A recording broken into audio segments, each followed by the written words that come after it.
العلاجات التقليدية لأمراض المناعة كانت بتشتغل بشكل عام على الجسم كله، لكن العلاج البيولوجي غير المعادلة تماما.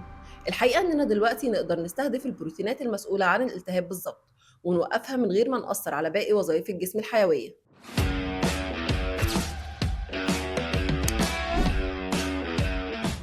العلاج البيولوجي هو طفرة طبية حقيقية لمرضى الروماتويد والتيبس الفقاري والصدفية المفصلية.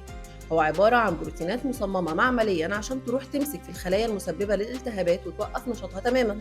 احنا بنلجأ للحل ده لما العلاجات الأولية ما بتجيبش النتيجة المطلوبة في السيطرة على نشاط المرض. الميزة الكبيرة هنا في سرعة استجابة المريض وحماية المفاصل من التآكل بشكل فعال جدا. العلاج ده بيتاخد إما قراص أو عن طريق الحقن أو المحاليل، وبمتابعة دورية بسيطة يقدر المريض يمارس حياته وكأن مفيش أي تعب. بتسمع عن العلاج البيولوجي وخايف منه وعاوز تعرف لو حالتك محتاجاه؟ لا تتردد في طلب المشورة الطبية.